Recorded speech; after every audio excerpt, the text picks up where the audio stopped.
First off, I would like to apologize for that little stint I had without any coverage. It was a cocktail mix of traveling home for spring break, having my computer basically placed in an echo chamber, and just a load of school stuff. I was swamped, to say the least. But trust me, I didn't stop paying attention to anything with the dub itself. In fact, now that every division is up and running, I've been going overtime on the league. The passion has really flared up again, guys. So without hesitation, let's start things off with a new impressive franchise record. That was the one being set by Silvertips Tendy and Flames prospect Dustin Wolf.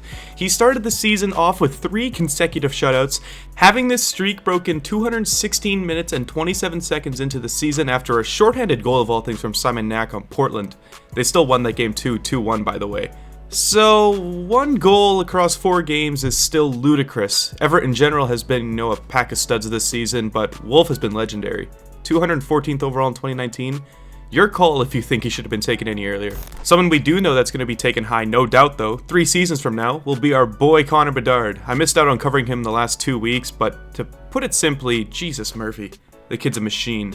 I thought I'd bring up a comparison between the 2 other monsters that achieved the same status in the past and see how Bedard ranks to their debut seasons. Compared to Tavares, Bedard actually ties him in regards to points 8 games in, trailing in goals but leading in assists. And in regards to McDavid, he actually surpasses his first 8 games total for points, beating him in goals and assists. And another interesting stat, neither of those guys maintained a point in their first 8 games, but Bedard has. I mean, now that I said that, I've probably cursed him for f***'s sakes, what am I even doing? But that is that! Bedard is tearing the dub a new one along with a bunch of other youngsters already proving themselves too. Zack Benson, who looks young enough to be my son basically, he has picked up 7 points in his first 8 career games and he was selected 14th in last year's draft. Braden Yager, the 3rd overall pick, has notched 6 points of his own in 8 contests with Moose Jaw. Connor Levis is rocking at a goal per game, albeit 2 games in, but he's been mighty impressive in that Blazers sweater.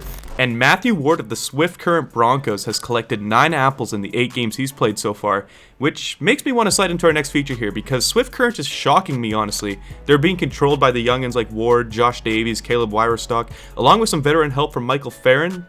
The Broncos have upset the Raiders in the ice this week and nearly clipped up the Blades in OT. The one thing that separates these Broncos from last year is that they're actually putting rubber in the net. It's such a simple take, but it's true. A 5-2 win over Prince Albert and a 7-4 win over Winnipeg. This is how they'll win, especially with the young D-core they have, the young team in general.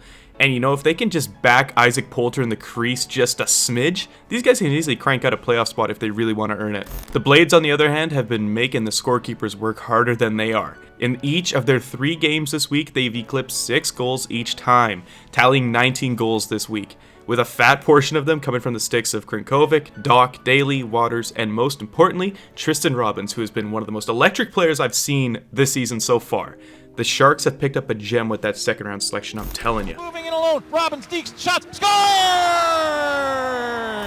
Winner, chicken dinner! Tristan Robbins, his 2nd of the game! The Blades sit at 7-0-1 on the season. They may be having no troubles finding the net, but Spokane, on the other hand, it hasn't been pretty. The Chiefs were shut out consecutively this week despite having 8 power play opportunities and 61 shots across the 2 contests.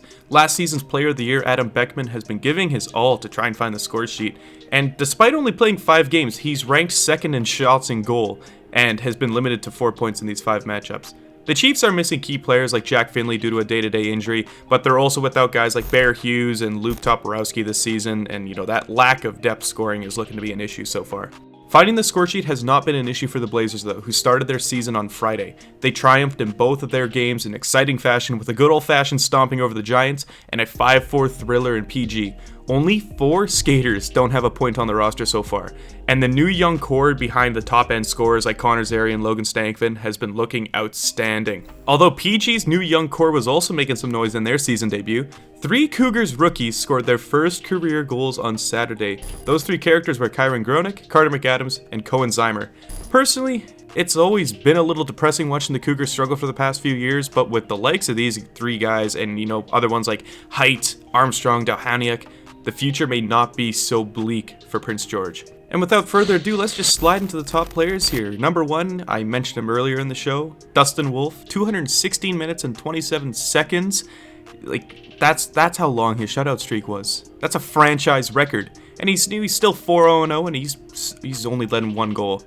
That's mental. That's mental. Number 2, we got Tristan Robbins for his 2 goals and 4 points. 17 shots this week, too, and that dazzling OT winner. Buddy's looking like a wizard out there. And then last but not least, Peyton Krebs. In the 3 games he played this week, he snagged 8 points. You know, he's stepping up for a severely injured ice team. Like, that's just captain material. This is what Peyton Krebs is known for. Buddy's a monster. And for our top teams, we got Edmonton. They're still 9-0-0. They're on a tear. Saskatoon, Swift Current, and Everett. Well, I hope you guys had a good week. I thought I'd take a short second to tell you guys, if I can't stick to WHL Weekly every week like it should be, just know it's for a good cause, because I got school, I got other duties outside of YouTube that are more important than making sure I upload on here. Like, it's an ugly truth, but you guys also know I don't like to just slap together something I'm not fond of and upload it. You know, like, I'll stand by quality over quantity, regardless of how the algorithm works on here, because you guys only deserve the best. Hopefully see you guys next week for another lovely installment. Have a good one, and see you guys later.